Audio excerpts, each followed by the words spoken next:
Assalamu alaikum wa rahmatullahi wa barakatuh. Haray musidɓe julɓe komi Muhammad Alpha arika nokkure men ɗo fi en wawu jangude nde deftere men ɗo wiyetede adda wa dawa libnul qayyim rahimahullah. Haray ko deftere lollunde andande nde tawata ceernoɓen humpiti fe mayre ko deftere jannande en fi nawnaje e lekki muɗum. Haray ko deftere andande nde deftere ɗo wiyetede adda wa dawa. Haray hiɗen tori allahu subhanahu wa taala ɗo en fuɗɗade darsu men on yo allah ittu fiira e nde lawnare ɗo sabu hiɗen andi Belgique ɗo haray gouvernement on ɓe haldi ɓe fotti kadi haray yo yimɓe ɓe luttu ka cuuɗi ha le 19 innen wondema avril. Gouvernement belgium ɓe haldi ɓe fotti kadi yo jama on woni ka cuuɗi ha le 19 avril. Haray jaka en andi hiɗen mari waɓutuji buy fewndo ɗo ni fi dartugol hoore muɗum waɗa bilan moƴƴintina hoore muɗum. Haray komi faala en andinde ɗo wota en ɗettir ɗum ɗo inne wondema lette. Haray ko ɗumi faala faminde jama o wota en ɗettir koko wonɗen ka cuuɗi fewndo ɗo ni lette inne wondema haray haysiɗen ka cuuɗi ga hiiren nafitoren waɓutuji ɗin inchallah. sa wawi nafitorde ɗi waɓutuji ɗo ka nder suudu a wawi wayludo hoorema, a wawi ɗaɓɓitude ellaji ma ɗin, ñawda ellaji ma ɗin. Nde ɗum ɗo no iwoya haray a moƴƴintini hoore maɗa. Haray ko ɗumi faala yetade jama on wata mo wo ñirɓino fi ko wonɗen ka cuuɗi kon yo on tigi waɗu ɗum ɗo wondema sayiji fi waɗangol hoore mum bilan, fi waylugol hoore muɗum, fi moƴƴintingol hoore muɗum, fi nafitorgol wawtuji muɗum, fi andugol hoore mum ko honɗum manki ko honɗum woni manka, fi wowodirgol e ɓeygure mum nden, fi fijudugol e fayɓe mum ɓen, fi humpitugol ɓeygure ma nden tentinino ɓiɓɓe heɓaɓe ɗo ɓen namuji ma ɗin e dina ma kan ɗum ɗo fo haray ɗe wawi profitude e ɗi wawtuji ɗi jogiɗen ɗo ɗi ɓeyni e wonka suudu fi feƴƴingol ɗi ittugol ɗi e meɗen jonna ɗi ɓiɓɓe men ɓe. Musidɓe julɓe haray ɗen fuɗɗitoga darsu men ɗo en ni nde deftere entede ɗo adda wa dawa. Hiɗen torodiri kadi wonɓe e darde ɓen yoɓe humpito en si tawi woni hitogol no laaɓi e wonɓe e darde ɓen kadi siɓe wawi mo kala si wawi feƴƴinde vidéo on nokkugo haray no moƴƴi fi yo moƴƴere nden yaaju. E janguno wondema ha ɗo ni ko fi du'a wonɗen e jangude. Hanke en jangi sahaba ɓen ko onno ɓe waɗirayno addu'a. Hanke en jangi ko onno sahaba ɓen hettinirno fi waɗugol du'a u fi toragol Allah. Haray jaman accay haqqe ko woɓɓe woni en noddude. Haray hanke enen en jangi ko honno woni sahaba ɓen famirno fi du'a. Iɗen andi sahaba ɓen kamɓe ɓe hebbinaen waɗugol du'a, enen kadi ennuɗen hebbinen waɗugol du'a uji ɗin. Hande ko ɗum ceernojon faala en yetade ka deftere men ɗo adda wa dawa libnul qayyim rahimahullah. ɓe maki irtibatul khayri wa sharri bil amal. Hande ceernojon faala en yetade ɓe maki wondema haray wakkile waɗon du'a uji, wakkile waɗugol piiji moƴƴi, sabu Allah no yowindiri waɗugol moƴƴereji ɗin e gollugol, heɓugol moƴƴereji ɗin e gollugol ko non woniri kadi heɓugol piiji bonɗi ɗin kaka gollugol boneji heɓoto. Ko ɗum ceernojon faala en yiyatagol wonko irtibatu jogidiral al khayri ko moƴƴi wa sharri e ko boni ɗum ɗon no jogodiri on no bil amali e golle ɗen.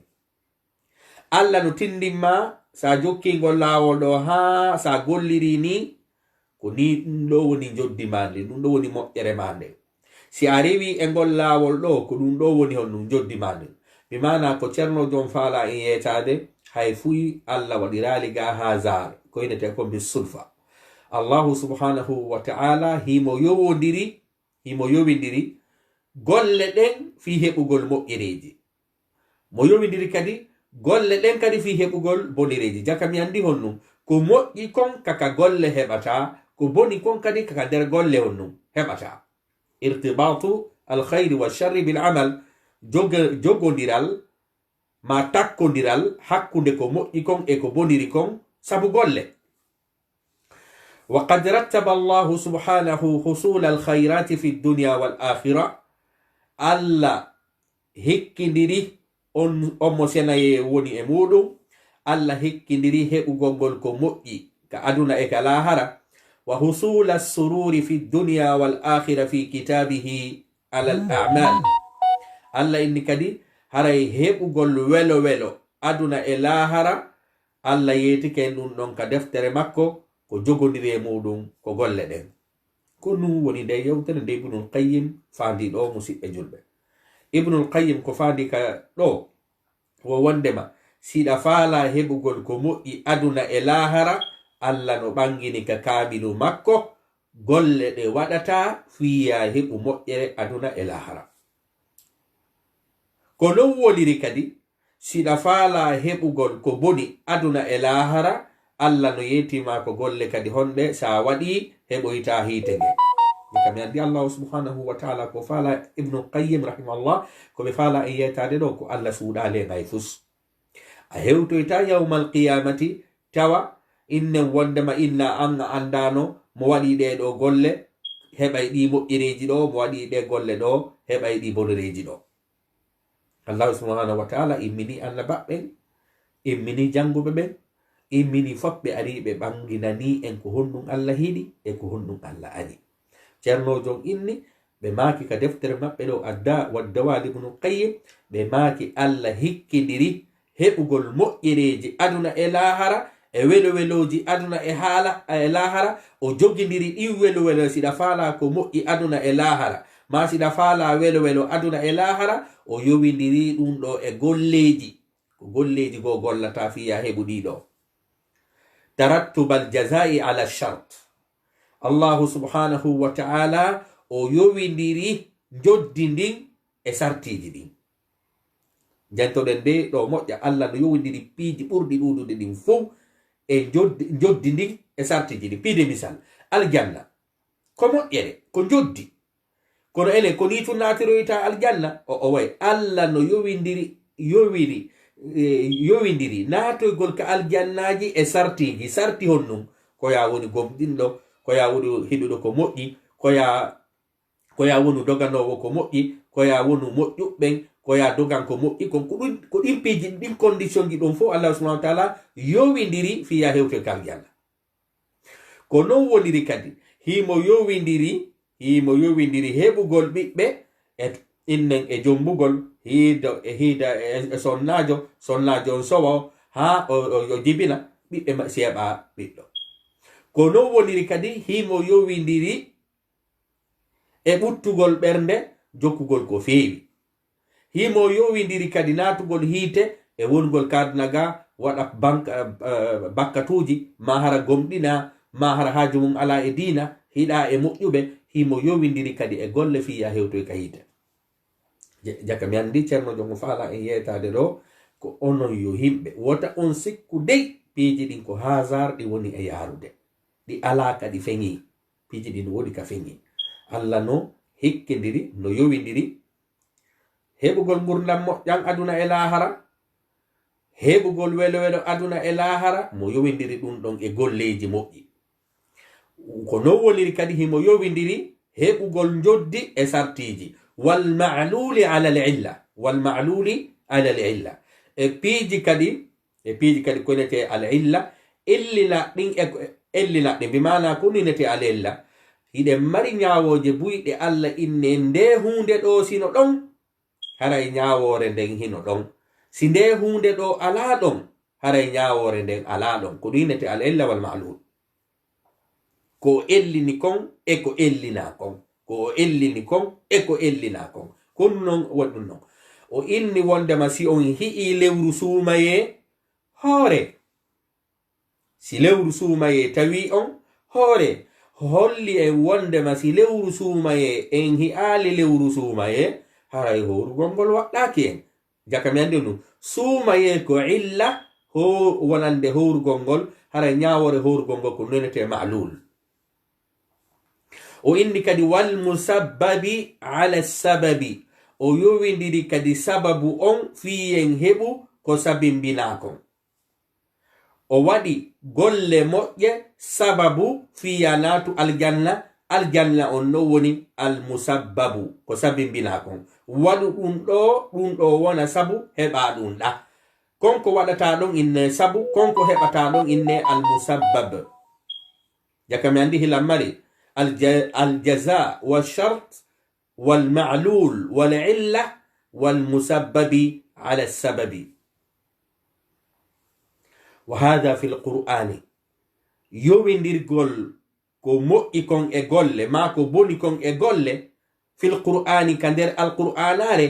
يزيد دون هنا بيدو ما هنا بيدو على 1000 موضع انوكوري هنا بيدو يهوري نوكوري ولوري كونو تيرنو جون فالا إني وونde masafunti القرآن harnden kadi fuɗɗi hande lanni sa ɗaɓɓiti ko honto Allah inni son waɗi ɗum ɗo on heɓay ɗum ɗo son waɗi ɗum ɗo on heɓay ɗum ɗo son waɗi ɗum ɗo on heɓay ɗum ɗo a taway no ɓeydi a taway no fawi e hoore nokkeeli wulure ka nder alqur'ana so non si Allah jantike hunde nokkeeli wulure inni mo waɗi ɗum ɗo ko ɗum ɗo woni joddi makko mo waɗi ɗum ɗo ko ɗum ɗo woni joddi makko sa waɗi ɗum ɗo ko ɗum ɗon innete charte ma ɗum ɗum ɗon inne illa ma ɗum ɗon inne sababu ko heɓata kon non ɗum ɗo inne jaza ma ɗum ɗon inne ma'lul ma inne ɗum ɗon musabbab jaka mi andi Allah subhanahu wa ta'ala ko faala yetade cerno jombe maki Allah subhanahu wa ta'ala ka o janti ɗon mo waɗi ɗe golle ɗo ko ɗum ɗo woni joddi makko mo waɗi ɗe golle ɗo ko ɗum ɗo woni joddi makko sa moɓidiri ɗen ayeji ɗon fu kalqur'ana cernojon inni no fawi e nokkeeli wulure ɗo kadi no holli en wondema o cernojo gonɗen jangude deftere mum ɗo Ibnul Qayyim rahimahullah ko cernojo mo seedatano e nde alqur'anare sabu huɓidagol wondema anda illa on e ma'lul on ma shartu on e jaza on ma sababu on e musabab on ɗum no fawi laabi wulure ka nder alqur'ana ko janta ko holli wondema cernojon hari ala e seedude e nde kamilure ko ɗum andinimo no fawi e nokkeeli wulure ka Allah yowidiri piiji ɗin e joddi ndin o inni cernojon ɓe maaki fataratan wonde goo yurattibu himo hikkidira ma himo jogindira alhukma alkhabariyi alkawni ñaawoje habaruyankeje wonɗe ka leydi gaɗin tawata hara ɗum ɗon Allah subhanahu wa ta'ala ko innete wondema alkhabaril kawni hiɗen mari piiji goo Allah subhanahu wa ta'ala ko kanko muuyi piiji ɗin fop kanko muuyi on non piiji ɗin fof ko woni piiji goo no ton ɗa waɗa ɗi hara no welamo piiji goo no ton no welamo ɗa waɗa hara welatamo kono kombo muuyi ɗi fof ko Allah subhanahu wa ta'ala hande kadi non o yowindiri e ñaawoje waɗeteɗe gaɗe woni mo hiɗi woni o hiɗa wal amra shar'i e ñaawoje sar'iyankeje ɗen alal wasfil munasib e wondema sifa yaaduɗo e ñaawore nden o ko ɗum ceerno jom faala en faminde ka windi ɗo o inni wondema Allah no yowindiri e piiji ɗin ka aduna ɗo e piiji ɗin ka sariya ɗiɗo fop Allah no yowindiri shart e jaza illa e ma'lul innenga wondema ko wiyete ko musabbab e sabab masalan adden misal fi ka kawni Allah no yowindiri wondema hendu si hifi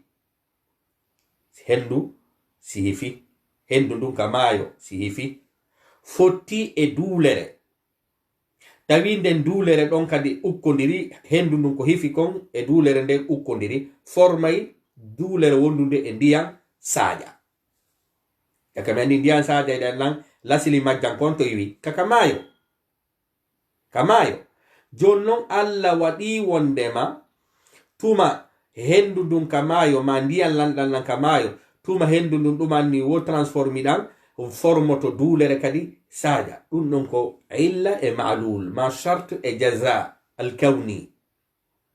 wal amru shar'i ñaawore sariyankere nden Allah no yowindiri ɗum ɗon kañum kadi Allah no inni hon ɗum mo wujji yo jungo ngon taƴe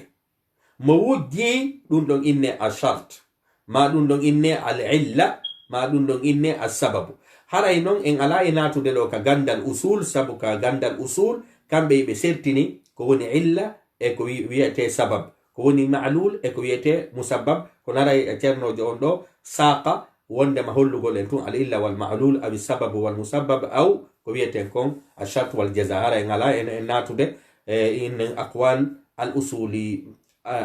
usuliyin ko yowondiri al farqu bayna al illa wa sabab وهذا في القرآن يزيد على 1000 موضع دون بيدو انوكيلي ان وندما ولوره. فتارة يرتب الحكم الخبري الكوني والامر الشرعي وند يمو جوجنديرا نياوري خبريان كيري يوبنديرده جول كيفيرو فو هيمو ويلتوري مو ويلتورا والامر الشرعي يميرو رساليان كيرني على الوصف المناسب له اكو يادي وصفه كقوله تعالى وان الله داليري دوني جونو تشيرنو جون ادناي ان ايجي دوله kono miɗo faala andintinde hunde wotere enen wonɓe e jangude ɗo ɓen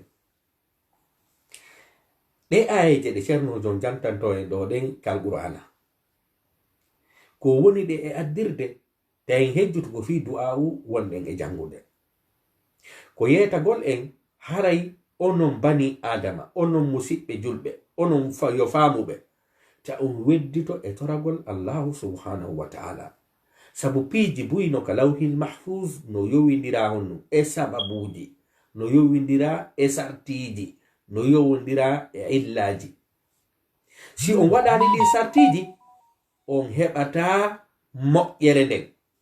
so on waɗali sababu on heɓata musabbabu on so on waɗali illa on heɓata ma'lul on so on waɗali sharti on heɓata jaza on ko ɗum ceerno jon waddana en ɗo joni ayije bus tawayde har Allah noni so waɗi ɗum ɗo mi waɗay ɗum ɗo so waɗi ɗum ɗo mi waɗay ɗum ɗo ɗum ɗo fof ko woni e yetade ɗe ayije ɗo ko yetagol e wondema ɓeyde toragol Allah sabu piiji buyno windi ka lawhil mahfuz wondema ko son torike si heɓon son torake on heɓata ndaren aya mo ceernojon attato en jantade ka deftere makko ɗo adda wadda dawa ibnu qayyim rahimahullah ɓe maaki falamma ataw amma nuhu anhu qulna lahum kunu qiradatan khasi'in iden andi oɗo aya kunu wolano ɓawo ko ali yahudiyankeɓe jaggutunoɓe Allah inni ɓaytu woni ɓe bewi ataw bimana takabbaru ɓay woni ɓe bewi amma nuhu anhu e sariyaji ɗi ɓe haɗaɗin Allah inni qulna lahum min wi'ani ɓe kunu laate ma wonte qiradatan inne qiradatan baɗi khasi'ina woɗɗintinaɗi e yurmede Allah nde ko honto shahidi on ɗo woni ko fi hon ɗum ceernojon ibnul qayyim o jantani en oɗo aya ko yetagol en kala mawnintiniɗo e sariyaji Allah ɗin Allah halkayno ko lumo e nani ɗo falam ataw amma nuhu anhu qulna lahum kunu qiradatan khasi'in hande kadi ataw amma nuhu ɗum ɗon inne honno ɗum ɗon inne ashart ma ɗum ɗon inne al-illa ma ɗum ɗon inne as-sababu honto non musabbabu on ko kunu qiradatan khasi'in honto ma'lul on ko kunu qiradatan khasi'in Allah inni si on waɗi ɗum ɗo mi wattay on ɗum ɗo yaka mi andi on ɗum ko fala en a yetade ko no woniri kadi windori kala fil mahfuz si on torike men okkay on wano no Allah iniri ɓeɗo ni on si on mawnintinike mi halkay on o yi ceerno jon ko ɗum waddani aya ko yetagol len ko sabab e musabbab ma shart e jaza ma illa e ma'lul wa qawli ta'ala falamma asafuna ɓay woni wondema ɓe monini men ɓe songi men intaqamna minhum min halkiɓe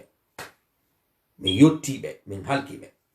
o yiya aɗa ɗo kañum kadi charte kañum e jaza on sabu ɗo ko charte e jaza falamma asafuna ɗum ɗo inde o ɗum a charte jaza on ko ɗum intaqamna minhum ɓay woni ɓe songi men ɓe monini men min halkiɓe jakka mi andi on ɗum ɓe monin men min halkiɓe ko non woniri kadi ceerno jon inni mi addane ɗo aya ayi ɗo Allah inni ɓe monini men min halkiɓe ko non woniri windori kadi dow ga si on torike men hokkay on ɗe ayaje ɗe o wowlato ɗo fof ko tabintingol en wondema dow ga kadi haray piiji buyno ton ko sa torike sendola ko ɗum o woni en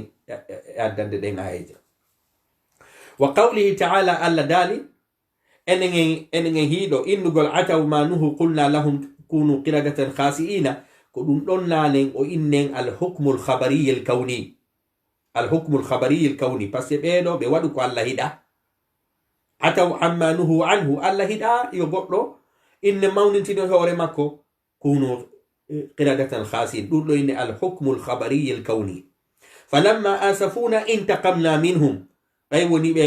ɓe moninime men halki ɓe moningol allah subhanahu wa taala kadi ko hunde ndew hiɗa jaka mi andi hono ɗum ɗo kadi ko hukmu alkhabariy alkawni ko be sendidira ko woni hukmu alkhabariy alkawni e ko woni al amru shar'i yahlen noon misal e al amru shar'i on allah daali wa qawluhu wassariqu wassariqa faqta'u aydiyahuma jaza'an bima kasaba allah daali haray gorko wujjowo ma debbo wujjowo ñawore muɗum ka sariya men ko honɗum faqta'u aydiyahuma taƴe newe maɓɓe ɗen wona jungo ngol fof dey ka sariya ɗum ɗo e jango e masala fiqiya haray ɗo no inne yad ne newe ɗen tun no inne yad ha ɗo no inne yad ha ɗo no inne yad kono ko fandaka alqur'ana on ɗo sabu ɗo ko num aya on ɗo ko num ko o mujmal haray nulaɗo sallllahu alayhi wa sallama hadisaji ɗin waɗimo mufassal ko ɗum waɗi si goɗɗo wujji na jungo ngol fof taƴete ka dina ko newe ɗen tun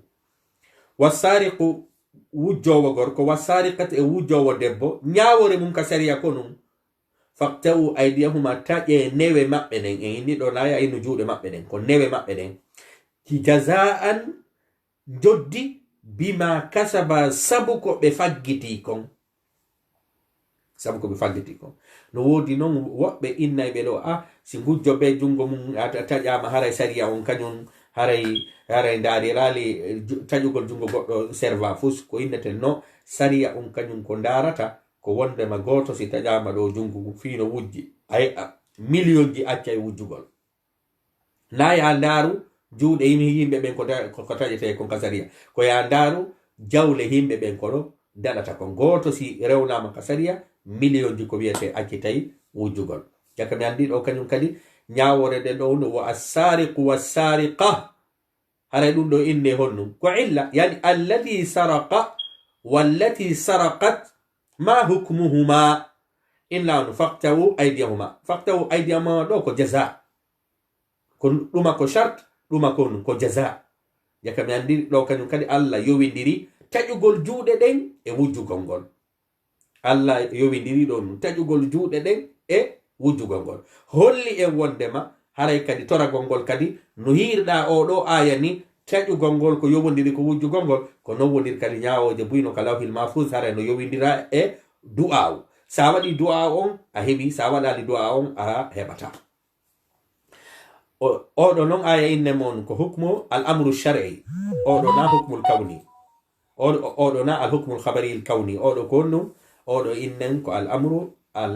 amru shar'i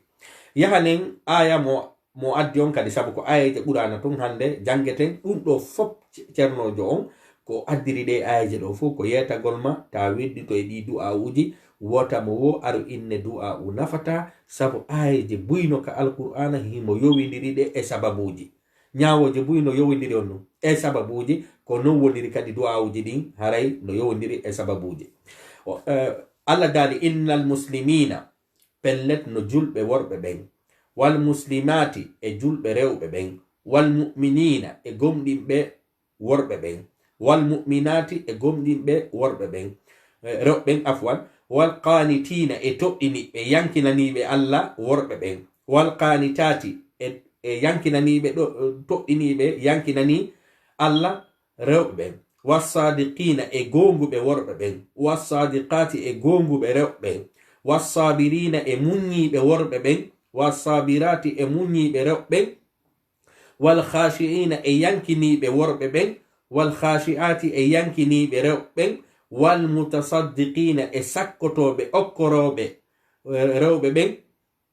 mutasaddiqina worɓe ɓen wal mutasaddiqati e sakkotoɓe rewɓe ɓen wimana okkayɓe ɓen wassa'imina e hoorayɓe worɓe ɓen wassa'imati e hoorayɓe rewɓe ɓen wal hafidina furujahum e renuɓe farjiji maɓɓe ɗin wimana renuɓe awraji maɓɓe ɗin hara ɓe waɗata zina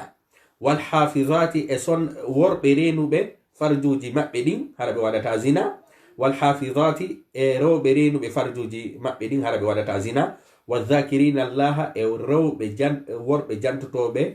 إند الله بين كثيرا كهيبي والذاكرات رو بجان توبه الله إند الله بين ويدو كون ندو فوكو سارتي ندو فوكو سبب ندو فوكو نتون كو إلا ويشرنو جوندو مسلمين مسلمات مؤمنين مؤمنات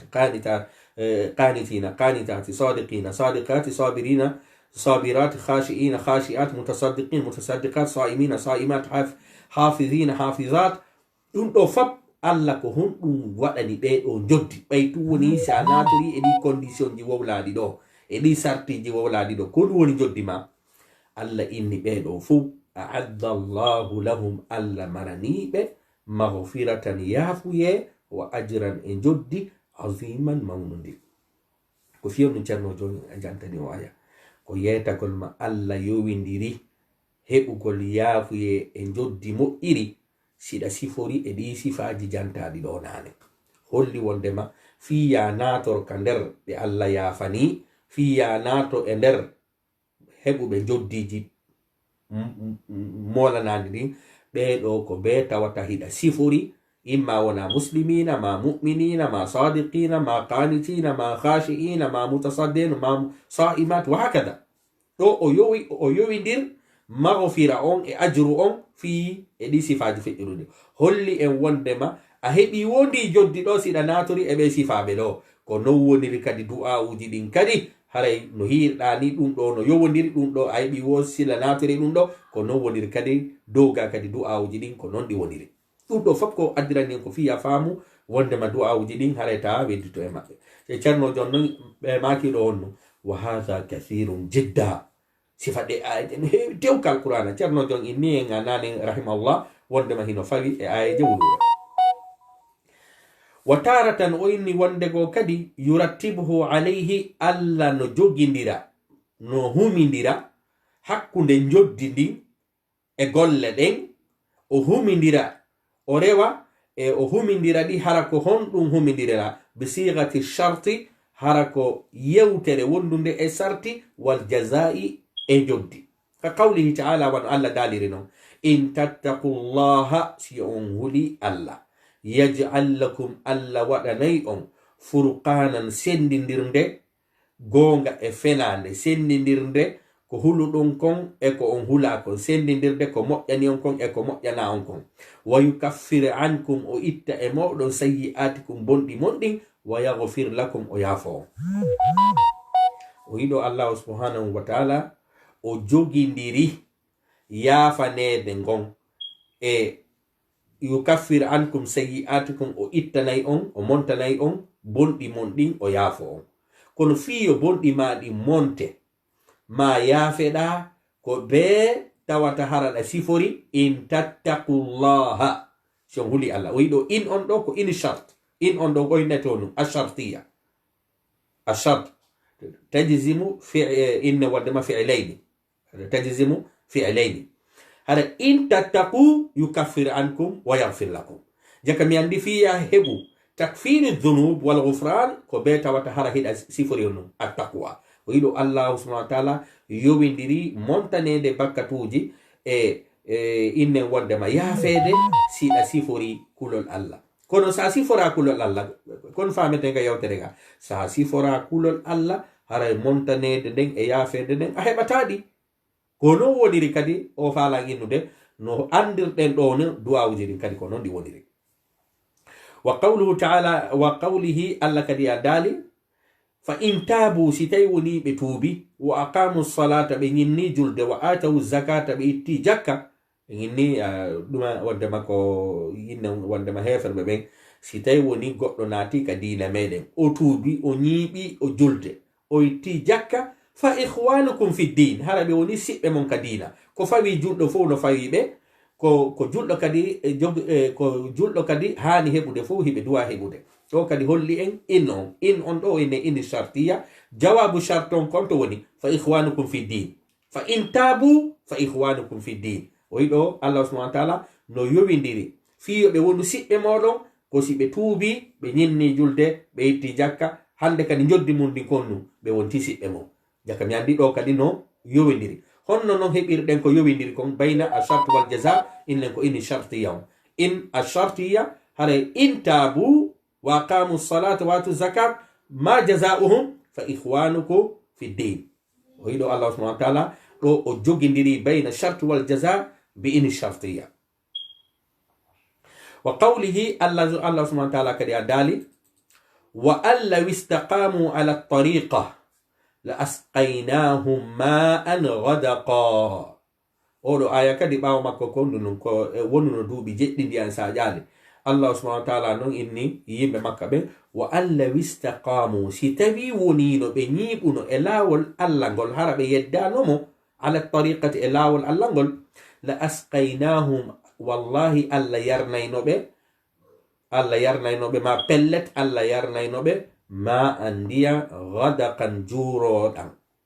ndiyam saƴayɗam moɗɗa juurayɗam caka mi andi ɗo kadi on ɗum allah subhanahu wa taala yowindiri ɗo yoɓe heɓu ndiyam juurayɗam si tawi woni ɓe ñiiɓuno ka laawol allah kono ɓaytu woni ɓe ñiiɓali ka laawol allah ɓe heɓali ndiyam juurayɗam ɗam holli en wondema allah yowindiri ɗo hakkunde sarti on e joddi ndin wondema haray ko si ɗum ɗo no heɓike si ɗum ɗo heɓo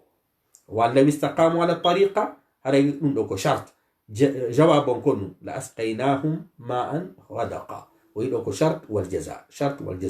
ɗum ɗo fof ko ceernojo addani ɗe aje ɗo ko yetagol en ta cheytane aro hoda on ndey wondema fo windanoma yori ta on toro allah subhanahu wa ta'ala wini no hara ko yon andu piiji ɗin allah no yowindiri e sababuji piiji boy no windi ka lawhil mahfuz ko sababuji onon kadi ko yon toro so on torike sabu du'a wono natori ka nder qadar ko windi ton kon kadi ko qadar hande kadi qadar kañum e qadar ɗum ɗon powɗodira jaka mi andi on ko windi ko kalawhil mahfuz ko kodduriye du'a o kañum kadi konu ko kodduriye hande kadi sa torike ko kodduriye fop no windi ka lawhil mahfuz ko ni ɗo woni e powɗodirde oyni wa nadhairihi e ko nandi e ɗeɗo ayeje bimana hara allah ko ɗuma yowindiri bayna shart wal jaza aw bayna sabab haray noon komi hilan fala faminde on sinnama shartu wal jaza ino wawi inde de kale illa e ma'lul ma inne assababu wal musabbab fo haray ko gotum e telemma no ceernojo addiri ɗo ni haray kaka defte usul assabab awi shart awi illa ɗuma serti wa taratan tumago kadi allah no jogindira hakkunde piiji yati allah no adda bi laami ta'lil ko inete kon laamu ta'lil heɗen andi ka nahu sabu koko wonnen e jangude ɗo hareno luggi seeɗa sabu ko be on tigi janga nahu si wawa famude koko ceernojo woni addude ɗo kono inchallah mubassit enen en hoyna fino famoro hiɗa mari laamu o laamu ɗo hiɗa mari façon ji boyi laamu ka nder ka haala arabu hiɗa mari laamu ta'lil hiɗa mari laamu juhud hiɗa mari laamu inna wondema ta'lil hiɗa mari laamu arowo harful jarri hiɗa mari laamul aqiba kono ɗin ɗon fof haray kaka nahwu waweten jangude ɗi ka grammaire arabe ɗa mari kombo inete laamu ta'lil ko laamu tawowo arowo yeeto en wondema ko ɗum ɗo waɗira ko sabu ɗum ɗo kala laamu arɗo piide misal haray miɗo ñamude fiyo mi haaru on fiyo mi haaru ɗon heɓi ke wohon num ko fi hon ɗum ñamanɗa ko fiya haaru jaka mi andi on laamu ɗo ine laamu ta'lil andare ɗo allahu subhanahu wa taala ɓay o inni o jippini alqur'anare nden yeeso ɗon o inni on num liyaddabbaru ko fiyo liyaddabbaru ayatihi ko fiyoɓe taxo ayeje alqur'anare nden jaka mi andi allah ko jippiniri alqur'anare nden ko fi hon ɗum liyaddabbaru ayati waliyadhakkara ulil albab jeki mandi o laamuɗo li yaddabbaru o laamuɗo innete ta'lil waliyadhakkara laamon kadi ɗo ene laamu ta'lil fiyoni ennande mo ta'lil seke parce que ko kanko ari ɓanginani en haala wowlaka ɓaawo kan ko fi hon ɗum ka waɗirana on laamuɗo ene laamu ta'lil kana jaka mi andi allah inni wondema ɗo kañum kadi haray heɓen fayida allah inni wondema ko jippinani nde alqur'anare ko fiyen takso fiyen miijito fiyen arɗaɓɓiten ayeje ɗen nafitoren na jangalngol mayɓe tawa ko mayɓe tun jangantende enen en wuridata e mayre allah non dali walli yazakkara ko fiyo wajetoro kadi ulul albabi jomiraɓe haqqillaji wa qawlihi allah subhanahu wa ta'ala kañum kadi no jeeya e dalol makko ngol kaw inni litakunu shuhada ala nnas o laamu ɗo kadi litakunu se jangoye ɓawo aya on suratul baqara haray ɗo kañum kadi laamu on ɗo woni laamu ta'lil ko fi hon ɗum o waɗani haala ɓawa kam litakunu ko fi on wonu shuhada seedeɓe ala nnasi e dow yimɓe ɓen wa yakunu rasul aleykum shahida haray nulaɗo sallllahu alayhi wa sallam wona kadi seede e hoore mon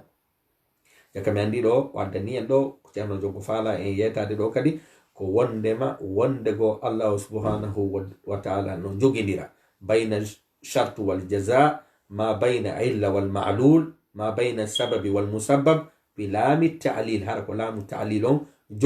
jogidiri hakkunde golle ɗen e joddi mum hakkunde golle ɗen e joddi mum tawa allah ko siga laamu ta'lil gollitiri wa taratan wondego kadi allah no yati allah no gollitira ka dalol makko ka nder alqur'ana bi adati halfere kay hara ko kay kono toujours ndeɗo halfere kadi ara inne mo waɗi ɗum ɗo ko ɗum ɗo mo waɗi ɗum ɗo ko ɗum ɗo kono hara na laamu gollitira hara ko kay piide misal kay allati li ta'lil tawata on kay ɗon kadi mana makko ko fi ta'lil sifa ko sifi ɗen ko nani mo waɗi ɗum ɗo ko ɗum ɗo mo waɗi ɗum ɗo ko ɗum ɗo masalan allah subhanahu wa ta'ala ɓayyetike hukmul fay jawle ko heɓoto konka inne wondema ka gereji jonne ɓeɗo jonne ɓeɗo jonne ɓeɗo jonne ɓeɗo ka suratul hashri allah daali noon yeeso ɗon kay la yakuna dulatan bayna al aghniyai minkum fi wota jawle ɗen heddo hara hiɗe yiilo hakkunde alɗuɓe ɓen tun kay fi wota o wiɗo kay on kadi fi wota allah ko innani jawle heɓeteɗe ka gereji ɓen yo miskinaɓe jonne aliyatimaɓe jonne ɓeɗo jonne ko fiwata jawle ɗen yiilo tun hakkude marɓe ɓen hara tampuɓɓen tawaka jaka mi andi ɗum ɗo kadi kay on kadi o ko liccalil wa taratan wondego kañum kadi yati bi ba'i sababiya wonde allahu subhanahu wa taala no jogidira hakkude golle e joddi muɗum ma hakkude sababu e musabbab ma hakkude illa e ma'lul mo jogidira ɗum ɗon honɗum hara ko ba'u sababiya hiɗen mari ba o bawu mo yiɗen ɗo ba'u kañum kadi no mari manaji boyi ɗa mari ba'u sababiya hiɗa mari ba bi mana ala ɗa mari ba bi mana fi heɗa mari ba arowo bi mana ilsaq haray ɗum ɗo kadi kaka nahwo on tigi fama ka qawlihi ta'ala wanono allah daliri noon dhalika bima qaddamat aydikum ko janta ɗo ko bima ko biɗo falɗe jango o biɗo o ine ba'u sababiya bima qaddamat sabu ko fiyo num o inanan sababiya hiɗa wawi mo ittude lontinira mo sabab inna dhalika sabab ma qaddamat aydikum dhalika bi sababi ma qaddamat aydikum jaka mi andi bawon ɗo ine ba'u sababiya o yiɗo allah subhanahu wa taala yowindiri golle ɗe ɓe waɗi ɗen allah inni ko juuɗe mon ɗen faggiti haray ɗo kadi bawon inne ba'u sababiya ɗum ɗo fof ko fi tabintinalngol en haray joddi ɗin e sartiji ɗi ma illa on e ma'lul on ma sabab on e musabbab on no tabiti buskal qur'ana haray ko noon kadi piiji ɗin waɗira ka lawhil mahfuz masalan wa qawlihi e dalol allah ngol bima kuntum e konko laatino ɗon ta'maluna hiɗon golla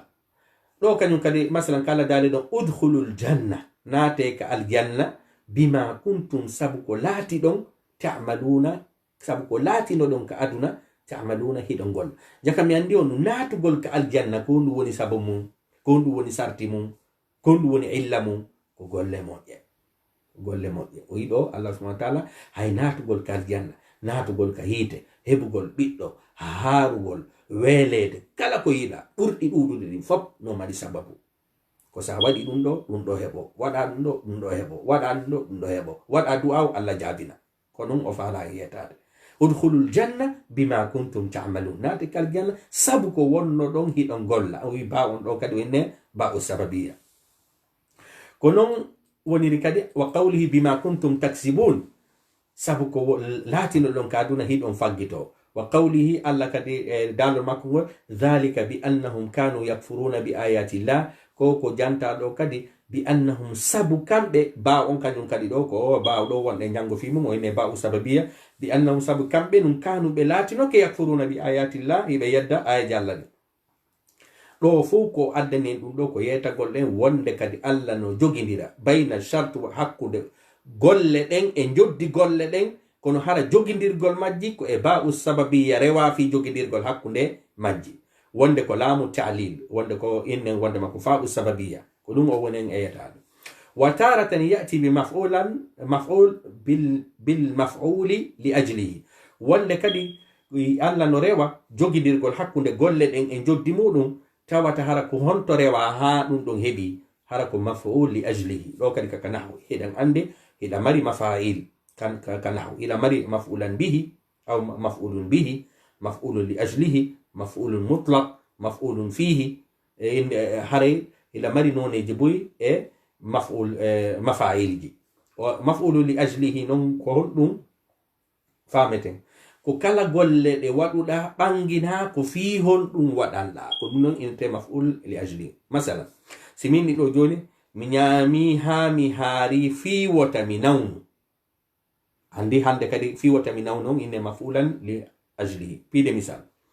Allah subhanahu wa ta'ala inni wala taqtulu awladakum khashyata ta on waru bi mom men kakulon ay li ajli al khashya لأجل أو مخافة خشية هاري دون نون إني مفعول لأجله كو ودن لا كو في دون وند كدي الله نو جوغي دير حكون دي غول دين ان جودي غول دين هاركو مفعول لأجله روا بيدي مثال او مفعول لأجله دون نون مواي ونو ظاهرا هاري هيمو هي أورو هي تري أو محذوفا ما هي منتي هارا آهي أتامو كونو هارا دونك محلا إذا عندك إعراب هذا مري إعراب لفظي مري إعراب تقديري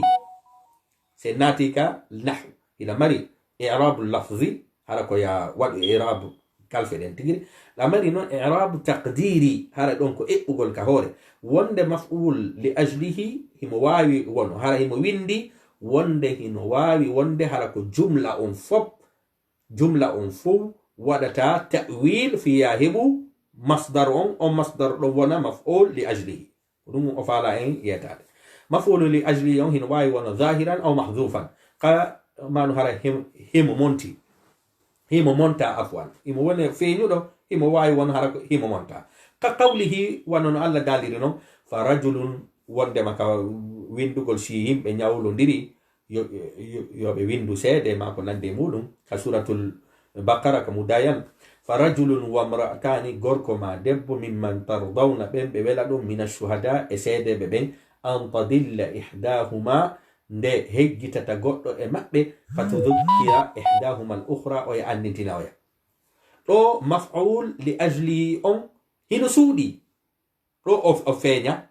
تشارو جون دو كو مثال او ادي كا فينيا نو هونتو مفعول لاجله ودي كا ايا دو كدو ان تضل كويني لو أن تضل هل كان سأولا له إعراب كوينو أن ناصب إنه ودما ناصبة تضل حرف مصدري تضل فعل المضارع منصوب بأن وعلامة النصب الفتح إن أن وما دخل عليها في تأويل المصدر في محل نصب مفعول لأجله لو تقدير كونه فرجل وامرأتان ممن ترضون من الشهداء خشية أن تضل إحداهما فتذكر إحداهما الأخرى جا كمان أن خشية من وجد في منك أول مفعول لأجله كون بي ولا أن وما دخل عليها في تأويل المصدر هذا يكون مفعلا أي أتى الفيلم كون دون دو فو حيث فاما دي دون دو باسي دون دو كو بي جانغا نحو سفاما كو فالا لين إنو دي دو تشرنو جون كو وني أدير دي دي آجي دي وني أدو دي دو فو كو فيها فامون دو واتر كو يتا قول ما كاي كندر القرآن نياو جي أود دي دي فو هيدي يومي دينا ساوادي دون دو هبا دون دو ساوادي دون دو هبا دون دو ساوادي دون دو ودا دي أدون دو ساوادي دون دو كو جود دي مانديني ساوادي دون دو كو يتا قول ما كنون كدي واكي لو تورو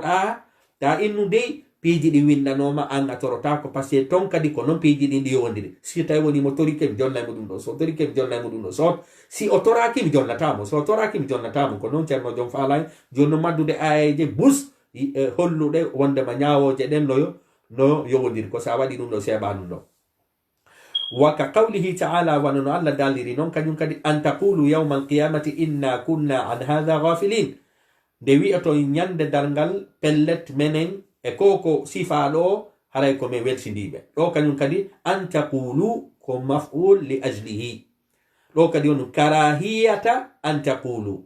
aw karahata an taqulu on an wama dakhala alayha fi ta'wil almasdar fi mahalli nasbi maf'ul li ajlihi وقوله تعالى ألا كدالي أن تقولوا إنما أنزل الكتاب على طائفتين من قبلنا نبي أتون كان ينكدي وندما يري ندي القرآن ريدون دي جيبناما إفيد دي جديد أدو أمين لو كدي كنت شاهدون أن تقولوا أن تقولوا أين أن حرف الناصبة أن تقول فعل المضارع منصوب وعلامة نصبه هن حذف النون لأن مضارع من أفعال الخمس إذا عندك أفعال الخمسة جونو عندك دينا أن وما دخل عليها في تأويل المصدر في محل نصب مفعول لأجله أي كراهية أن تقولوا جاك من ديونو أن تقولوا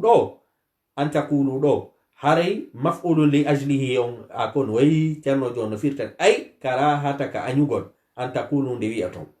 وتارة وندقو كدي Allah no jogindira hakkunde golle den e joddi golle den bi fa'i sababiyya fa'u sababiyya inugo son wadi dum do hebay dum do kon hara ko fa'u on gollitira fi heden andi fa on kadi hino mari manaji buy heda mari fa hara ko harful atfi la mari kadi fa hara ko fa'u sababiyya Allah dali fakazzabuhu be yeddimo be fennimo fa aqaruha be wari ngelo bambam be hasimbini ba joddi maɓɓe ndi woni honno fa damdama alayhim allah halkiri rabbuhum jeyɗo ɓe on halkiri ɓe bi dhanbihim sabu bakkatuji maɓɓe ɗin fa sawwaha o fotidiri ɓe kono ko honto ceernojo fi on ɗum ceernojo on addani oɗo aya ko yeetagol en yeddugol ɓe annabi salihu ɓen salihu on e warugol ngeloba ban ko ɗum woni sabu ɓe halkede ko non jaka mi andi piiji ɗin allah halkirali ɓe ni tun ɓe bonnu allah halki ɓe si ɓe bonnano allah halkataɓe an kadi toro allah jabinane sa toraki a heɓata ko ɗum ceernojo fala en e yiyataɗo fa kaddabuhu fa aqaruha ko ɗum ɗo woni sabu ko ɗum ɗo woni illa ko ɗum ɗo woni shart ɓay woni ɓe waɗi sababu on jawabu on ari honno ma'lul on ari honno ari hande kadi fa damdama alayhim rabbuhum bi dhanbihim jaka mi andi ɗon fa damdama alayhim ɗo haray ko fa on ɗo inete fa'u sababiyya kono fi on ɗum innan ɗen fa'u sababiyya par ce que fa'u sababiyya kañum ko nuni a charte mum koyo taw ko woni kon kay yeeso haala kan heɓike wo si ko woni ɓaawo kon waɗi ɓay tu woni ɓe yeddi ɓe wari ɓe letta si ɓe yeddano ɓe wari ɓe lettatanoke on fa'u ɓisiɗo ɗon o enne fa'u sababiyya wa qawlihi allah kadi daali fa asaw rasula rabbihim ɓe yeddi nulaɗo jeyɗo ɓe on fa akhadhahum alla nangi bi akhdhata rabiya nangande sattunde jaka mi andi ada do kanyum kadi ko duma honto fa usababiyya kaka fa akhadhahum fa asaw rasul rabbihim do ko shart ko dum do be bonni joddi mabbe ndin ari honno fa akhadhahum akhdhata rabiya jaka mi andi on do kadi ko bonnugol mabbe gol woni sabu alla nangude be jarno jong inni no famirda do ni du'a o jidin kadi ko non wakkilotoroda wa qawlihi allah kadi dali fakadhabuhuma be yeddi be dido fakanu min almuhlakina be lati be wonti ko be halkabe o yido kadi fakadhabuhuma ko dum do woni on sabu muhlakina halkede gol kon woni asabu mum ko yeddugol gol holli en wonde ma do kadi allah wadi nyaawore kono inni ko woni baawo kon ko woni yeso kon heɓike wo si ko woni ɓaawo kon waɗama ndaren haray ceerno joom o faala en addano ka ayaje qur'an fi wata en faamu wa tati taratan bi adati lamma o inni wondema ha allah no jogidira joddi kañum e golle ɗen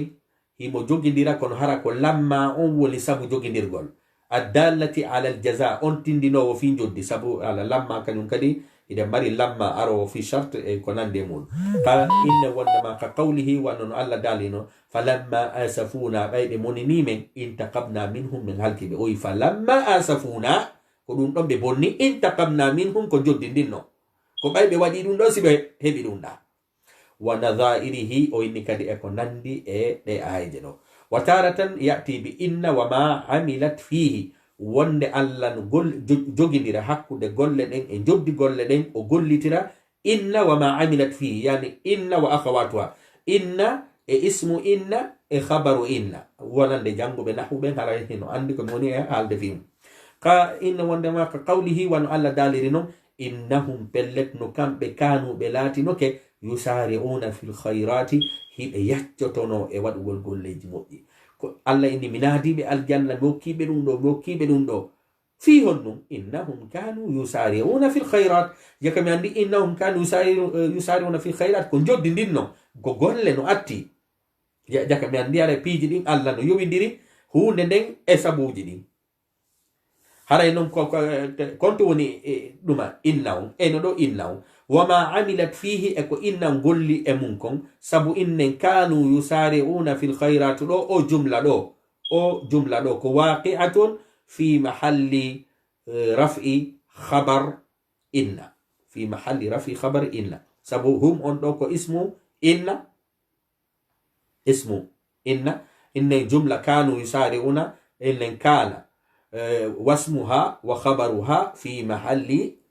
إنن وندما نصبي أو إنن نعم نصبي إن وندما رفع خبر إن وقوله في ضوء هؤلاء كنو ونركدك الله يوتي في مودن أبيك دفاي بجانغو دندو إنهم كانوا قوم سوء بلت هاريكو بهم ببombe فأغرقناهم ميولي بأجمعين بفب فيهم بيولي لنا تصيبوا ببombe عندك دي لو كدي إنهم أري كانوا قوم سوء كندوني أون جملة دنفكو خبر إن وتارة يأتي بأداة لولا وند الله سبحانه وتعالى نو يويندira golle e joddi mudum kono hara ko e lawla rewa Allah dali adallatu ala irtibati ma qablaha bima ba'daha on lawla tawo golle mudum ko jogindirgol hakkunde haala wonka baawo kan e haala wonka yeso kan lawla ara jogindira hakkunde haala baawo kan e haala yeso kan jogindira hakkunde sartiji din e joddi mundin jogindira hakkunde sababuji din e hebugol hunde len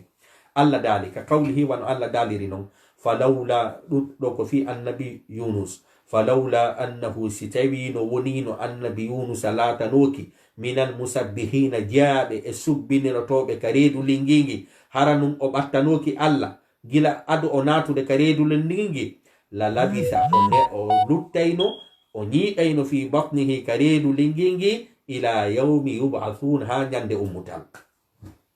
ko fi honnum Allah yaltini annabi Yunus karedu lingengi ko du'a mo o wadi on ko dum Allah holli en do o jogindiri lawla falawla annahu kana min almusabbihin sitaywoni o latanoki e jebbilani bi Allah subbinilani tubi la labisa fi batnihi ila yawmi yub'athun ko luttayno karedu lingengi ha nyande dangal nyande ummuta holli en wonde ma du'a uji din nafa do ko annabajo lingi modi o tori Allah subhanahu wa ta'ala ton Allah subhanahu wa ta'ala no yaltinimo e dum no ko non woniri kadi enen kadi sonjaaji di jogiden ni fo fewten Allah subhanahu wa ta'ala no demmo no o notori non annabi Yunus ka der reedu lingingi o notoray on non inshallah wa taratan kadi yati Allah no adda jogindira haala hakkunde golle e joddi mudum o jogindira bi law e law pide misal addalatu ala shart on lawtindino duma shart ka qawlihi wa Allah inirino walaw annahum sitayno wonino kambe num fa'alu ma yu'aduna be waduno piji di be wajora din lakana khayran lahum hanno ko dum burnobe mojjande walaw annahum fa'alu ma yu'aduna bih sitayno wonino be waduno ko be wajora kon de alqur'anare lakana khayran lahum ko dum burayno mojjande be kono bay be wadani be halkano ko dum o fala yata do yido do konnu law on ko shart ولو أنهم فعلوا ما يوعظون به أو نشرت جملة ونوكو جملة شرطية jawabu sharton konu lakana khayran lahum wa bil jumla a cerno jonnon inni wo ka raɓɓinɗingol wa bil jumla ka moftugol ka raɓɓinɗingol ka moftugol falqur'anu min awwalihi ila akhirihi alqur'anare nden kandi fuɗɗi ɗon ha nde lannoyi sarihun no laaɓi pos fi tarattubil jazai e jogodirgol joddi ndin bil khayri wa sharri ko moƴƴi e ko boni wal ahkamil kawniya e ñawoje ɗe waɗayɗe ɗen woni allah no hiɗa alal asbabi e sababuji ɗin ceerno jon inni mi wawata on addano ɗe ayeji ɗo fuu sa ka raɓɓinɗingol ka moftigol haray alqur'anare nden ittandema kande fuɗɗi ha nde lanne no laaɓi poyi heɓugol ko moƴƴi kon no yowidira e sababuji heɓugol ko boni kon kadi no yowidira e sababuji woni koko allah hiɗi woni koko allah yamiri bal ko woni ahkami dunia wal akhira ñawoje aduna yankeje e lahara yankeje ñawoje aduna e lahara wa masalihihima e moƴƴereji ɗiɗo ɗiɗi wa mafasidihima e bonireji ɗiɗo ɗiɗi ɗiɗo fo no yowidira alal asbabi e sababuji wal a'mali e golleji bimana heɓugol nema aduna e lahara no yowidira e golleji ɗin golleji ɗon wona sabu ya heɓu nemaji aduna e lahara ko non woniri kadi heɓugol ɓittendeji e sonja e masiboji aduna e lahara ɗum ɗon kadi allah no ɓangini sababuji muɗum no holli golleji ɗi goɗɗo jokkata hara o seedata e sonja aduna e lahara e ɓittende ko ceerno jom addane ɗum ɗo wo ka raɓɓinɗingol nema aduna e lahara allah no yowidiri ɗum ɗon e sababuji lette aduna e lahara allah no yowidiri ɗum ɗon e sababuji wa man tafaqqaha ndare ɗo noon joni ceerno jon no résumude no raɓɓindinde ceerno jon ini wa man tafaqqaha fi hadihi lmasala kala faamuɗo o masala ɗo wa ta'ammalaha o wattani yila e o masala ɗo haqqa ta'ammuli hattirde e wattangol e yila intafa'a biha o nafitoray o masala ɗo ghayatan naf'i hattirde e nafoore walam yattakil ala alqadari on tigi soɓɓindotako on tigi hoolortatum on tigi soɓɓindortako tum e koddoriye jahalan minhu ka majjere fi koddoriye kono ceerno jom faala en ayatare ɗo ko yewtere haqiqare ni ibnul qayyim rahimahullah ɓe maaki kala faamuɗo wondema piiji ɗi allah tagi ɗin ga fop moƴƴereji ɗi tagi ɗin fof lorraji ɗo tagi ɗin fop ɗi fof no yowodiri e sabu sa waɗi ɗum ɗo ko ɗum ɗo heɓete sa waɗi ɗum ɗo ko ɗum ɗo heɓete ka waɗi ɗum ɗo ko ɗum ɗo heɓete woni koko moƴƴi woni koko boni ceerno jom addani en ayeje bus o yeytiki en hiɗe fawi on e ayeje wulure ɓay mo gayni ɗum ɗon o inni kala faamuɗo o masala ɗo kala faamuɗo o masala ɗo o wattani yila e makko o heɓay nafoore molanade sabu nafoore aranere nden ko ɗum hande kadi o innata no windi ka koddoriye mi wakkilotako haray no windi ka koddoriye siko mi nato aljanna kano mi nato kako mi nato hiite hande kadi mi juulata mi jangata ɗuma ɓay windanoma ceerno jon inni a wondema ɗum ɓeɓe wonɗa hirde ɗon fof no soɓɓindi hoore koddoriye on no wengoyi ka koddoriye inni windanoma min mi wakkiltako ceerno jon inni wow ko jahlan minhu ɓeɗo ɓe famali kon ɗum firti koddoriye ko majjere fi famugol koddoriye on ko koddoriye on ɓe faami faamu bongu ka koddoriye ko waɗi a ceerno jon inni sa faami o masala ɗo hande kadi a faamay ko honɗum firti koddoriye sa famali o masala mo yetima ɗo a yahay soɓɓinoɗa e koddoriye on kono hara a majji fi faamugol fi koddoriye on wa ajzan haray kadi on a ronki wa ajzan e ka ronkere wa tafritan e ka fantingol wa ida'atan e ka yebugol fa yakunu tawakkuluhu hooloragol makko ngol wona ajzan ka ronkere wa ajzuhu ronkere makko nden non tawakkulan kaka hoolorgol kono ceerno jom faala en yetade ɗo o inni wondema kala innuɗo kañum ko koddoriye ko windino kon ka lahil mahfuz windike hande kadi min mi wakkiltako o inni oɗo haray o faami koddoriye e hoore majjere hande kadi o yeebi fi faamugol koddoriye on o fantini fi faamugol koddoriye on hande kadi ko ɓuri yurmude fo ceerno jo inni fa yakunu tawakkuluhu hande kadi wole tetu ina min miɗo holori Allah passé windanoma kala lawhil mahfuz o inni andu ko fofere hande kadi holoragol mangol wontante on ɗum fofere holoragol mangol hande kadi innugol miɗo hooli ko windi ko kalawhil mahfuz ɗum ɗo wontante fofere par ce que sa joni keɗo andi fof no windi kalawhil mahfuz mi memminta ko hande kadi wontanima fofere ka wontanalima wontanima fofere ceerno jom inni noon nden fofere nde rimude e maɗon nden ko an faggitinde sabu a famali woni ko duriye wa ajzuhu fofere ma nden hande kadi ɓarorade e on ɗum inna tawakkulan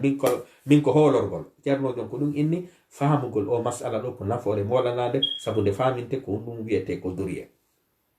balil faqih kullal fiqh bal ko woni alfaqihu famuɗo kullal fiqh denɗagal e faamu alladhi yaruddu alqadar bilqadar o inni wondema famuɗo ko honɗum famata ɗo joni ko wondema du'a'uji ɗin ko e nder koddoriyeɗi jeeya ko windi kalawhil mahfuz konko koddoriye hande kadi sa torike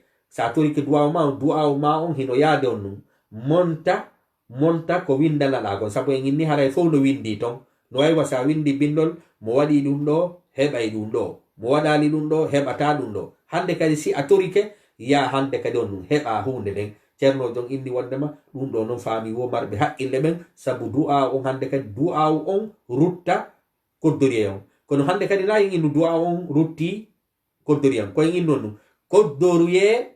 rutti koddoriye sabu du'a on ko koddoriye on ko koddoriye hande kadi nan koddoriye o monti koddoriye on ko ɗum ini yaruddul qadara bil qadar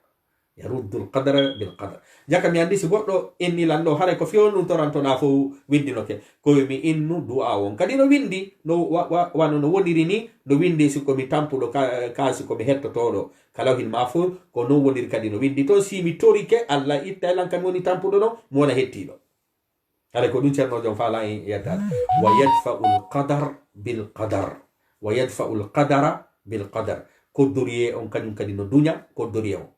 koddoriye ara noon ɗo seke du'awu on kadi no duña bonereji ɗi wa yu'aridu lqadar bilqadar haray koddoriye on kañum kadi honɗum hino jagga ma hino sakko koddoriye no sakko koddoriye seke masibo harino arde an no windi kalawhil mahfuz ko koddoriye masibo ara no fokkita mi waɗa du'a on kadi ko koddoriye on koddoriye du'awu ɗon ara sakko gi masibo wi wonnongi e jippade am hande kadi innen on koddoriye on sakkike koddoriye on balla yumkinu lil insan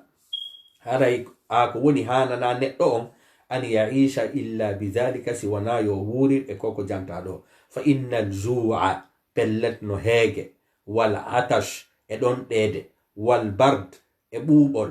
wa anwa'il makhawifi e denɗangal kulolji wal mahadir e denɗangal ko goɗɗo hulata rento ko neɗɗo rentoto konko ɗum ente mahadir ko goɗɗo huli fi denɗangal ko rentoto ɗen hiya min al qadar ɗiɗo no natri ka nder qadar siki Allah muyino a heegete Allah muyino a ɗondete Allah muyino innen a jangete albard Allah muyino enen e hulay Allah muyino enen e rentoto ɗum ɗo fof no windi kalawhil mahfuz kono ko fi honɗum ñamanta ko fi honɗum yaranta ko fi honɗum ɓornantoɗa conci fi wata jange ɗum ɗo holli wondema no wonirɗa ɓornorade ni fi wata jange hiɗa ñamude fiya haaro hiɗa yarde fiya ɗon ɗitu gerdu noon kadi ka du'awuji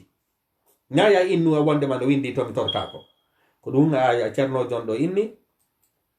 wal khalqu kulluhum tagore nden fop sahuna no heggiti fi daf'i hadha al qadar duñugol nde eɓɓore ɗo o kodduriye ɗo bil qadari o kodduriye ɗo wa hakada ko ni man waffaqahu llahu kala on mo Allah hawrindini wa alhamahu o longinimo rushdahu peewal haqqille makko yadfa'u qadari l uqubati on tigi no haray himo duñira kodduriye lette ɗen al ukhrawiya innen dangal lette darngal bi qadari tawbati koddoriye tububuye wal imani e gomɗinal wal a'mali saliha e golleji moƴƴi ndaren ceerno jon ko faala en yetade ɗum o inni kala on mo Allah moƴƴi e muɗum Allah longinimo haqqille moƴƴuɗe o faani ko o du'awu mo wonɗen e jangude fi mum ɗo on tigi haray on tigi mali seede muɗum o inni wondema haray on tigi tuubay jogo iman waɗa golleji moƴƴi fi yo heɓoy moƴƴereji to ta jooɗo e innugol windinoke ka lawhil mahfuz kono himɓe ɓen ɓe inni wo windike ka lawhil mahfuz sino yowodire dina par ce que windinoke ka lawhil mahfuz inde wondema sa wonay patron ka sa wonay pauvre sa wonay baso ka sa wonay alɗuɗo kono en fof hiɗen yaltude ɗaɓɓa hay goto ala e joɗade ka suudu inna windinoke en fof windinoke sa welete ka sa haaray kono en fof ɗen defude ñaama haray a jaka mi andi ceerno jon ko ɗum inni wo ko woni jogagol haqqille ko o tuubuɗo gonɗini waɗi golleji moƴƴi tori Allah subhanahu wa taala ɗum ittanimo ɗi du'awuji ɗon jaabi innen wondema sakkanimo lette lahara nden wa hada wazinul qadar al mukhawwifu fi dunya woni ko ni kadi woniri ɗum ɗo kadi ko ni pesirte kañum kadi ko doriyeji hulɓiniɗi ɗin ka aduna wa ma yudaduhu sawa hara liddu ɗum ɗo kadi no fota fa rabbu darayni jeyɗo inne caeɗen ɗiɗi kon woni ɗo jeyɗo caeɗen ɗiɗi siko jeyɗo aduna e lahara on jeyɗo aduna e lahara wahidum ko goto ko jeyɗo lahara on kon kadi jeyi aduna wa hikmatuhu hikma Allah on kadi wahidatun ko goto sike woni ko aduna woni ko lahara hewto natoygol aljanna ko sababuji jokki natugol kadi hiite ko sababuji jokki heɓugol bobo ga ko sababuji jokki haarugol ko sababuji jokki weelede innen yarugol ko sababuji jokki ceerno jon ko faala yettade affaire sababuji e joddi mum sababuji e joddi mum ɗum fof ko goto woni ko lahara woni ko ga sabu jeyɗo lahara on kon kadi jeyga ko ɗum ceerno jon inni la yunaqidu buɓɓodirta baduha yoga e ayeje ɗe ma yoga e galleji ɗi badan yoga sike a tawata mo waɗi ɗum ɗo ko ɗum ɗo heɓata ka aduna ga tawa ya lahara ko goɗɗum ngo contradictoire alay mum wala yubtilu baduha badan ñawoje Allah ɗe bonnata ɗeya sike haray fof ko juɓɓodi goti hakkude ko sabu hakkude galleji ɗin ɗiɗi sabu ko kanko jeyi fof fa hadihi lmasalatu o masala ɗo min ashrafi lmasaili no jeeya e masalaji ɓurɗi tedduɗi ɗin e jogegol nafoore liman arafa qadraha wonande on anduɗo inne wondema nafa majji embere majji wara'aha o reeni ɗi haqqa riayatiha hattirde e reenugol ɗi walillahi lmusta'an ko Allah subhanahu wa ta'ala woni ɗaɓɓirteɗo ballam ɗo ceerno jon jangani ha ɗo ceerno jon non inni wo lakin kono yabqa alayhi amrani won heddi fiyakuji ɗiɗi bihima fi ñawoje koko janguɗen ɗo tatimmu sa'adatuhu wa falahu tawayɗe ɗe haray malangal haray no timmira sabu majji ahaduhuma joni mi janga ɗo halten ɗo ahaduhuma goɗɗo e majji an yarifa tafasila asbabi sharri wal khayri o ini wondema naforeji ɗiɗi no heddi wonimo faala en yiyatade nafoore aranere nden konnu wo ko ya andu an o bani adama an yarifa ko nde neɗɗo on andata tafasila asbabi sharri wal khayri ko yo andu denɗangal ko sifa e sababuji bonereji e moƴƴereji sike ɗo na andugol bone on tum hilan yamira andugol bone on anda kadi sabuji addayɗi bone on hilan yamira andugol moƴƴere nden andugol kadi sababuji ko addata goɗɗo e moƴƴere nden kon wa yakunu lahu basira o heɓa gite ɓernde fi dhalika e andugol ɗiɗo piiji mimma yushahiduhu fil alam e konko woni heyde e nder tagore nden wama jarrabahu fi nafsihi e ko o darndi hoore makko wa gayrihi e ko nande ɗiɗo piiji wama sami'ahu e ko o nani min akhbari l umami e habaruji mofteji qadiman wa haditha woni koko feƴƴi woni koko fewndi haray musidɓe julɓe ndare sen heɓay haray hiɗe wawi darade ɗo kono haray konnu mi faala andintinde ɗo haray no wodi e musidɓe meɗen yo Allah subhanahu wa ta'ala yoɓuɓe ko ɓuri e moƴƴude andintiɓe en fi en wawu dartugol darsu on sabu simi waɗi ɗo darsu on leere goto haray dartugol leere goto kadi haray nafo jogi tan jangugol leere goto haray joni ɓe andintine joni si en waɗi darsu on yen waɗu 5 minutes hara ko jangugol ngol tum fira hara explication ala e muɗum fi faaloyaɗo dartude wo hara dartay ka sakkitoro vidéo ɗon hara ko jangugol tun ɗuma fira hara explication ji ala fi on tigi wawu jangugol bindi innen wondema deftere nden joni hara hiɗe wawi hattude ɗo jango fuɗɗitoɗen ɗo kono hattami hiltito hara ko jangugol firugol ngol tun ɗum ɗo ɗettata tan ko quelques minutes haray hino wodi kadi komi haray adoyomi jangude ɗo tun haray hila andintina jama o yen ɓeydu waɗugol du'awuji musidɓe julɓe fewɗo ni hiɗen waywa annabi yunusa fewdo o wonno ka reedu lingingi en fopɗe ka nder cuuɗi hiɗen ka nder reedu lingingi annabi yunusa noon ɓay fewdo ɓe wonno ka reedu lingingi ko ɗum ɓe mako noon la ilaha illa anta subhanaka inni kuntu min alzalimin hara enen kadi hebbinen waɗugol du'awuji yo Allah yaltin en e o situation mo wonɗen ɗo ni yiɗo ñande no ɓeydade fewten Allah subhanahu wa ta'ala joni mi janga mi janga yir ko jangude ɗo kon tun hara ko sardan wonande faaloyaɓe ɗettude deftere nden darta irtibatul khayri wa sharri bil amr yowindirgol golle moƴƴe e bonɗe yowindira ɗe e golle walaqad rattaba Allahu subhanahu Allah jogindiri on mo senaye mum woni e muɗum husul al khayrati fi dunya wal akhirah heɓugol golleji aduna e lahara wa husul al sururi fi dunya wal akhirah heɓugol welo aduna e lahara fi kitabihi ka deftere makko kal qur'ana makko o yowindiri ɗum ɗon alal amali e golleji ɗin nam tarattub al jazai yowindirgol joddi ala sharti e sharton wal ma'lul ko ellina kon alal illa e ellan wal musabbabi e ko sabimbina kon ala sababi e sabu on wa hadha fil qur'ani ɗum ɗo ka nder alqur'ana yowindirgol golle ɗen e joddini yazidu ɗum hino ɓeydo ala alfi mawdi e nokkure wulure ɓuri nokkeli wulure no janta sifa yowindirgol golle ɗen e joddi mum nde fataratan tuma goo yurattibu lhukma alkhabariyi lkawni himo yowindira ñawore khabariyankere inne wondema alkawni adunayankere nde bimana hara ñawoje ɗe o hiɗi ɗe o hiɗa wal amra shar'i e ñawore sariyankere nde alal wasfi e sifagol almunasibi lahu yaaduɗo e muɗum ka qawli ta'ala wan Allah daliri noon falamma ataw ɓayɓe mawnintinike amma nuhu anhu e ko ɓe haɗa kon qulna lahum me wi'ani ɓe kunu laate qiradatan baɗi khasi'ina woɗɗintinaɗi e yurmede Allah nde wa qawlihi e dalol Allah ngol falamma asafuna ɓayɓe munini men intaqamna minhum me letti ɓe wa qawli Allah kadi dali wa sariqu wa sariqa gujjo gorko e debbo ñawore mum ko ɗum faktawu aydiyahuma taƴe juuɗe maɓɓe ɗen jaza'an no ko joddi bima kasaba sabu ko ɓe faggiti ko wa qawlihi e dalol Allah ngol kadi innal muslimina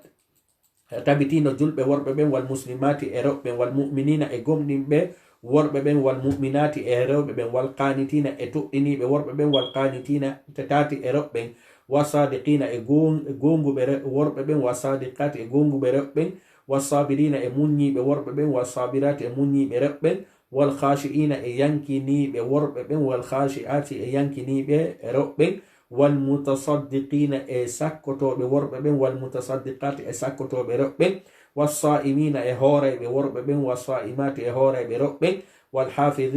wal hafidina furujahum e worɓe renuɓe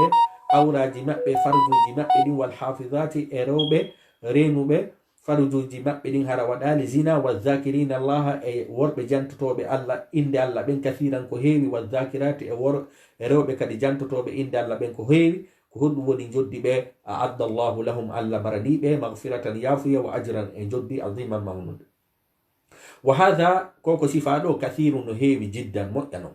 wa taratan tumago yurattibuhu alayhi Allah no yowindira hakkunde golle ɗen e joddi ndin bi sigati sharti wal jaza e yewtere hara ko wondude e sarti e joddi جد مودون كقوله تعالى وان الله داليرنو إن تتقوا الله سيوم هلي الله يجعل لكم الله ودنا فرقانا سين ديرل ويكفر عنكم أو مونتناهم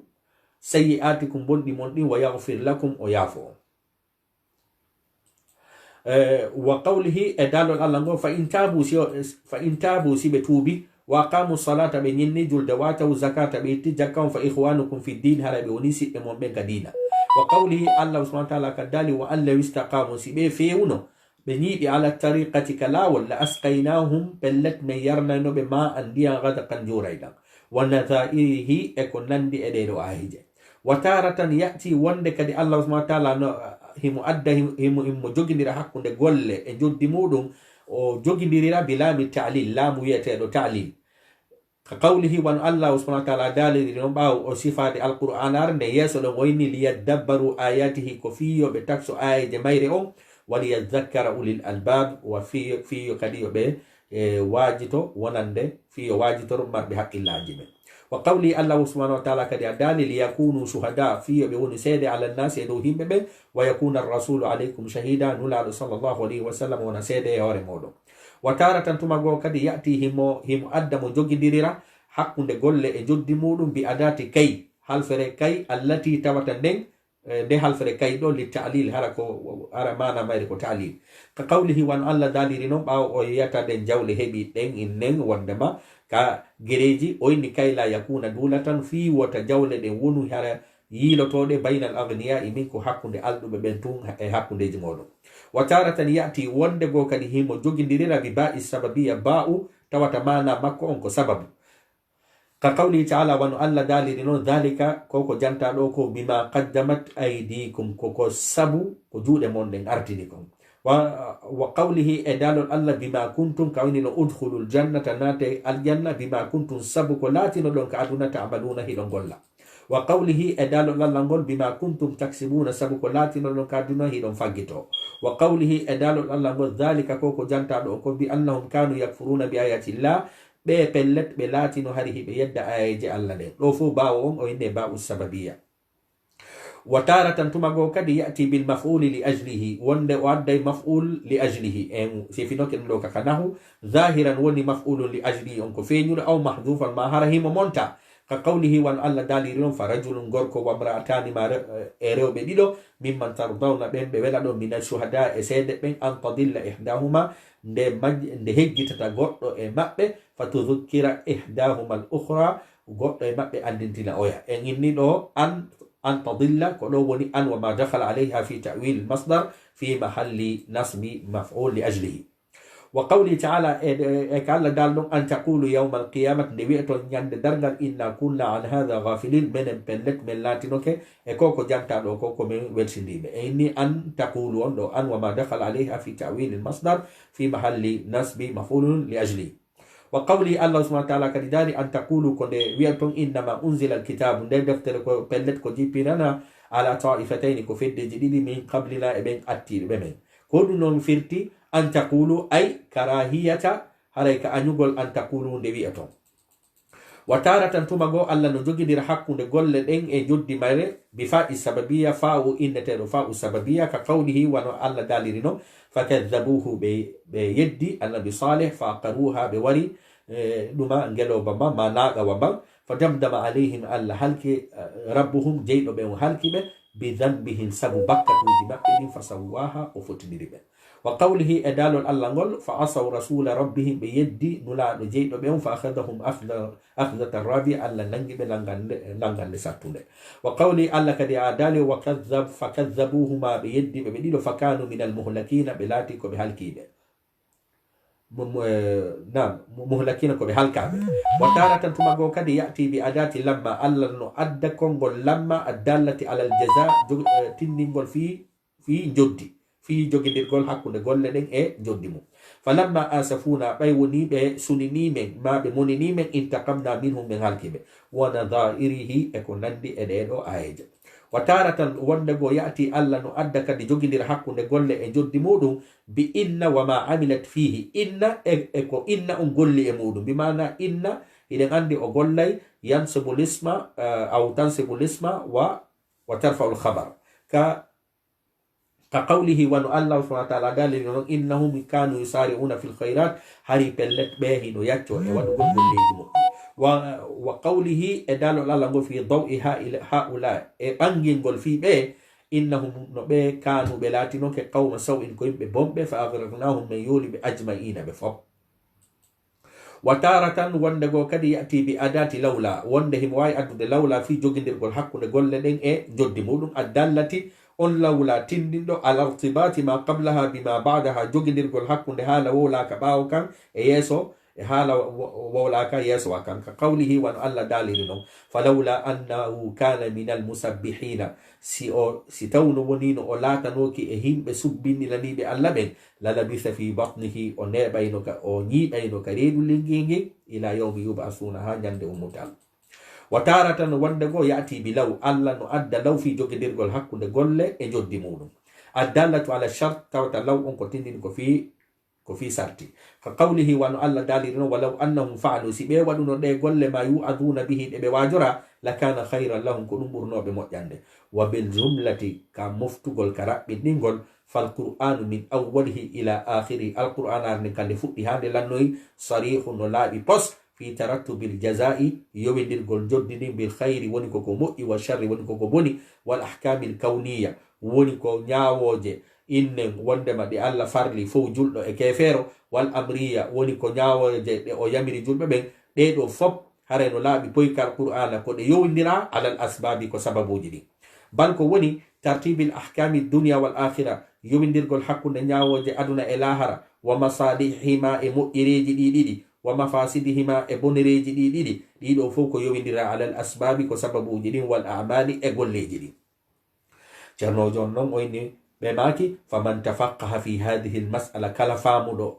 او مساله دو غالاندال دو وتاملها او واتني الى امغال حق التامل حترد e wattangol e ila انتفع بها او نفيتوري او مساله دو غايه النفي حترد e nafore ولم يتكل ontigi inne wondema soɓɓidotako ma ontigi inne yowotako ala alqadari e koddoriye on jahalan minhu ka majjede ko woni koddoriye wa ajzan e ka ronkugol wa tafritan e ka fantingol wa idaatan e ka yebugol fayakunu tawakkuluhu hara hoolorgol makko ngol wona ajzan ronkere wa ajzuhu ronkere makko nde wona tawakkulan inne wondema hooloraɗum bal ko woni الفقيه فامو كل الفقه دين دانغال افامو الذي يرد القدر بالقدر كو فامتا كو وندما كو رتتا اقبور دما كدريه اون كدريه ويدفع القدر بالقدر ودنيرا كدريه اون كدريه ويعارض القدر بالقدر وسكرو كانون كدي كدريه اون كدريه بل كو وني لا يمكن للانسان هاننا نقو ان يعيش الا بذلك نورا تسوانا كو جانتا دوكم فان الجوع pellet no heege wala atasa e inne wondema e ɗonka wal barda e ɓuuɓol wa anwa'il makhawifi e denɗangal e kulolji wal mahadir e denɗangal e rentagol hiya min al qadar ɗum ɗo no jeeya e eɓɓore wal khalqu tagore nden kulluhum ɓe denɗangal sahuna ko ɓe hejjutuɓe في دفع هذا القدر دونغول دي او كودوريه دو بالقدر كودوريهم وهكذا كوانو نيكدي من وفقه الله كلا الله هورنديني والهمه اولونغيني مرشده بيوال ماكونغال يدفعه مدونيرا قدر العقوبه كودوريه لت دين الاخرويه لت لاهرا بقدر كودوريه التوبه توبو بيه والايمان اغبننا والاعمال الصالحه يقول لي جمودي وهذا ووزان القدر haray ɗum ɗo ko inde wondema ko peesirgal kodduriye almukhawwifi hulɓinaygol fi duniya ka aduna wama yudadduhu e liddi muɗum sawa'an kadi no fota fa rabbu darayni jeyɗo koɗeli ɗin ɗiɗi wahidum ko goto wa hikmatu hikma makko on kadi wahidum ko goto la yunaqidu firtata ba'duha yoga ba'dan e yoga ولا يبطل بنتا كدي بعضها يوغا بعضا يوغا فهذه المسألة غلاندال دو من أشرف المسائل نجيا مسألة جي بردي هيتو دي جوغا غول نافوري لمن عرف قدرها ونند اون اندو دو فالير ماجي اون اندو دو إني وندما تدونغال ما إني اندو دو امبري ngallandal ɗo wara'aha o reni ngallandal ɗo haqqa riayatiha hattirde e renugol wallahu almusta'an ko Allah woni ko ɗaɓɓirte balla lakin kono yabqa alayhi amrani bihima haray kono no heddi fiyakuji ɗiɗi e ko yowodiri e ngallandal ɗo tatimmu sa'adatuhu malore mum nden no ɓeydo wa falahu e fof ko malore ahaduhuma goɗɗo e majji an yarifa tafasila asbabi sharri wal khayri ko nde o andata denɗangal e sababuji bonereji e moƴƴireji wa yakunu lahu basira o heɓa gite ɓernde miijitotoɗe fi dhalika e koko janta ko ɗo mimma yushahiduhu fil alam e konko woni hiide ka hore tagore ɗo wama jarrabahu fi nafsihi e ko o gollitiri e wonki makko mo darndi e wonki makko kin wa gayrihi e ko nande muɗum wama sami'ahu min al akhbari al umam e piiji ɗi o nani e nder habaruji mofteji qadiman woni ko kesum wa hadisan qadiman ko kiɗɗiɗi wa hadisan e ko yete kesum haray musidɓe julɓe aray en andi ɗum ɗo ko janngugol tun sardan kono hiɗen tori jama haray na janngugol kalfe ɗen fira faala ɗen ko yontiri faamu innen hande ko ɗo wonɗen hattude janngo kadi haray darsu men on ko honɗum musidɓe julɓe mi ɓaƴƴinana en darsu on tun hatten ɗo janngo darsu men on no heddi kono mi faala yewtude darsu men on janngo ko woni a darsu men on goɗɗo no wawi inno moɗi mi faami yargol beere moƴƴa fimugol moƴƴa wujjugol moƴƴa fenugol moƴƴa angal juulugol moƴƴa angal yawka juulirde moƴƴa angal waɗugol ko moƴƴi moƴƴa kono min miɗa andi ɗum moƴƴa kono mi ronku mi etteke mi ronku wonki ankin ala jaɓude yomi feewu wonki ankin ala jaɓude yomi ɗum anda haray joni hande kadi fiwata mi sonju hoore am mi jangi wondema Allah subhanahu wa ta'ala ko yurmeteɗo Allah subhanahu wa ta'ala yurmoyteɗan a yawmal qiyamati par ce que mi tanti ha mi ronki yo ki wonki an hiɗu ko moƴƴi mi ronku hande kadi mi holorike yurmede Allah nden jango ceernojo yeytoto en